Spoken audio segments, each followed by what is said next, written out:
Yeah, I mean, my professional career really, the bulk of my career was being a studio musician. I feel like I came to being my own artist very late in life. So, um, yeah, that's something that,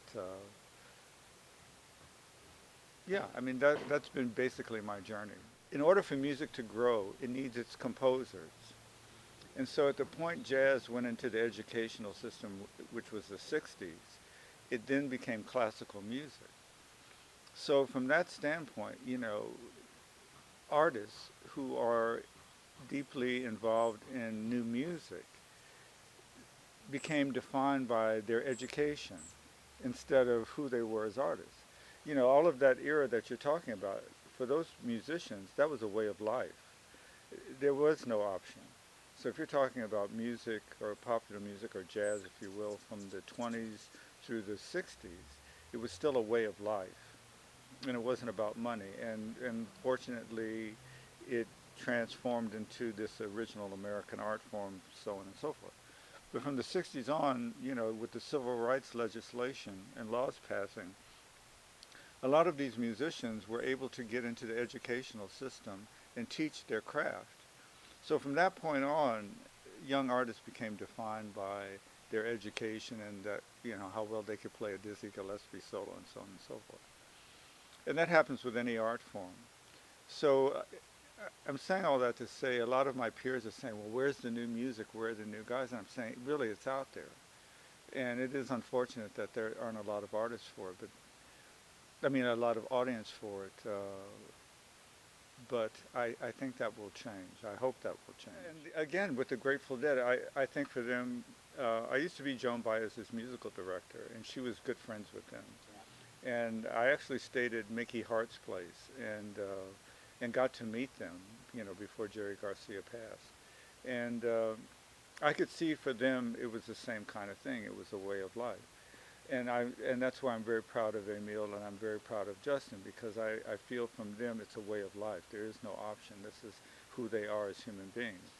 And and for me, it was always this juggling act between the corporate side, which was the studio musician side, and me as an artist. So that's always been my struggle and my, the things I've had to deal with.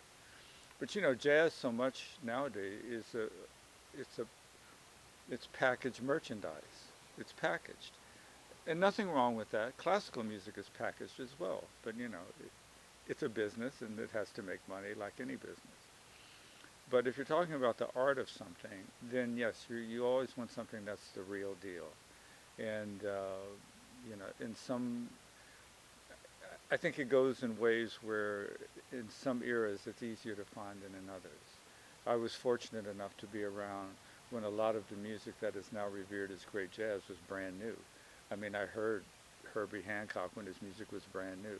I heard John Coltrane when that music was brand new. Thelonious Monk when that music was brand new, when it was being played for the first time by its originators.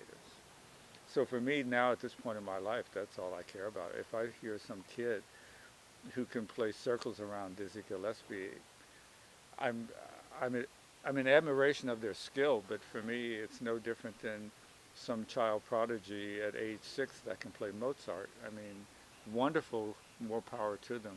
But for me personally, I seek out what's original. Because my wife's from Europe, and she's made the same comment. She has, and in coming here, she said, "Wow, I mean, the technology and the level of skill is so incredible. But what are you really saying with it? You have one life to live. I mean, live it. I mean, say what it is that you got to say. You know, and I think the rest will fall into place. But you got to be happy with yourself at some point." Well, I've really gotten to a place of realizing that music as a business, you're in two businesses. And and you're creating product for two separate things. So I'm just going to put on my business hat and talk about it as a business. But I think for any musical artist, they have to realize they're in two businesses. And one is the performing arts and one is the recording arts, you know. And so you've got to put a product that's recorded out and you have to put a product in as a performance. and they're two completely different things. And I know for myself, if I record something, and I find this true of a lot of artists, really the real artists, once they've recorded it, they're done with it. But the nature of the corporate world is, okay, you've recorded it now, now you've got to promote it. You got to promote it, and you got to get out there and pimp it and do it over and over again. And so does one who's a true artist really have the stomach for that, to do something over and over and over again to promote their record?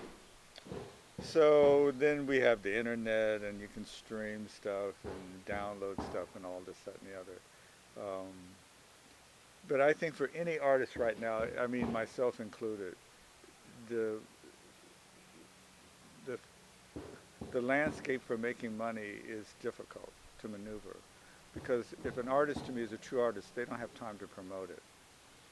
I mean, again, in the days that you were talking about, these artists were discovered by record companies, and they just were artists. And granted, the record labels would say, well, we need the music in this way, and we can sell that. But I think people's roles were more clearly defined. But nowadays, you get someone who records something and puts it, and they want to post it on YouTube immediately. So I don't see development of art as a performing thing really. It's not that interesting to me, because so many young people just want to do it and post it immediately. So to me, real art takes time.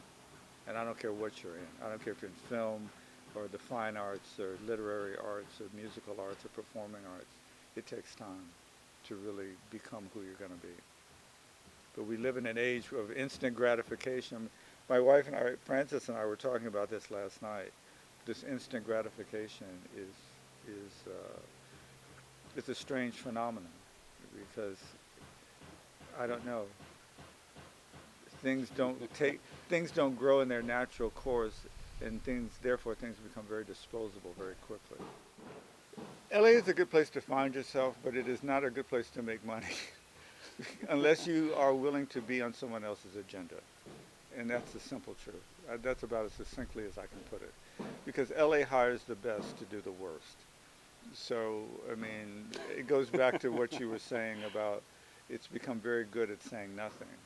And the people, you take a film, even the dumbest film, if you went and interviewed all of the people who put it together, you would run into some incredible minds and some incredibly talented and intelligent people. But, they're stuck doing that job. So I won't mention any names on the jobs I've worked, where the orchestras I played in are just the best musicians on the planet, where we've had to play the dumbest music on the planet. So, but, we made good money. But yeah, so every person has to look inside themselves and say, okay, do I want the money, or do I want to feel good about what I'm doing? And I'm just arrogant enough to say I want both. Yeah, I always look for music that's a way of life. And it doesn't matter, it's just not about jazz, it's just about music. We went to a concert. A friend of ours who's a saxophone player was doing a concert, and he was playing with a bunch of young musicians, and they were all playing very exotic instruments. One guy was on tablas, and the other two guys were on these North African instruments and Afghani instruments. And one guy was an oud player, and oud is a stringed instrument. I'm not quite sure its country of origin. I think Arabia. At any rate. But you could tell that these guys, and these were like young white guys, from the States, these were not, they weren't natives of these countries, except the tabla player. I think he was from India. And, but you could tell for them, it was a way of life. It was no option. They weren't in it for the money. They were in it because they loved doing that. And it was one of the best concerts I've ever been to. So this happened a couple months ago. Best concerts. It was just, Frances and I were going, wow, this is real music. What is sold to us is the perfection of nothingness. And going back to your statement from before, I mean, just in our industry, in the music industry, you know, you make a recording, you can pitch correct it, you can manipulate the waveforms any kind of way you want to. There's so many things you can do in the name of, you know, making it your own thing. So to me, that's more like the literary arts. If you're, you know, if you're writing something, sure, you can go back and restructure a paragraph, whatever. But is music really the literary arts? I'd say no, it's the performing arts. And where it's exactly what you're saying, mistakes define you. So remember, the recording industry was in the business of capturing great performances.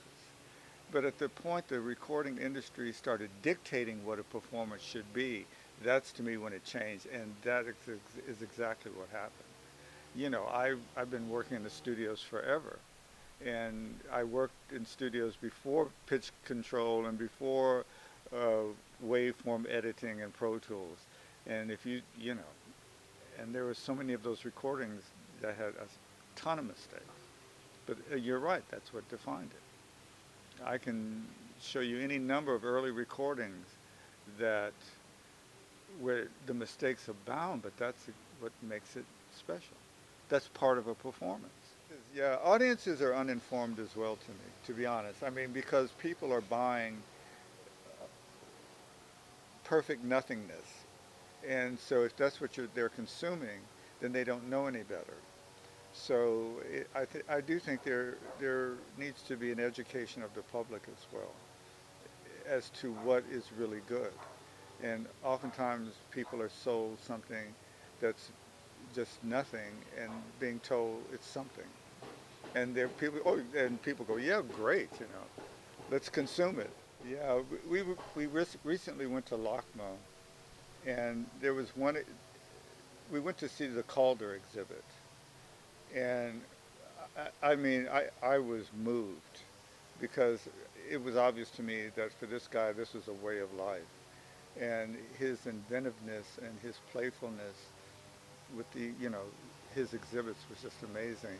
And the same day we went and saw another exhibit where again, it just left me cold. And obviously, this is a case of taste. And you know, so another person would say, well, the Calder thing is just BS, and the other thing was fine.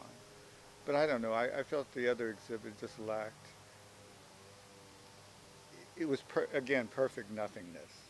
There was a lot of hoopla over nothing. Whereas I felt the Calder exhibit was a lot.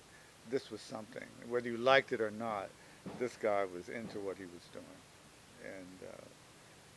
And it wasn't perfect, but it was imperfect and perfect all at the same time. And to me, that's great art. It seems like the best art comes out of societal, when societies are in upheaval, whether it's war or oppression, whatever it is. So right now, I think a lot of people are lulled into thinking things are fine, but I don't think we're going to see any. I don't think things are really going to change very much until the proverbial shit hits the fan on a societal level. So, you know, if this country becomes unraveled at the seams, then I think you'll start seeing some great art. But there certainly is enough of that in the world. But yeah, if I'm to think about it, yeah, I still feel it has to come out of some kind of struggle.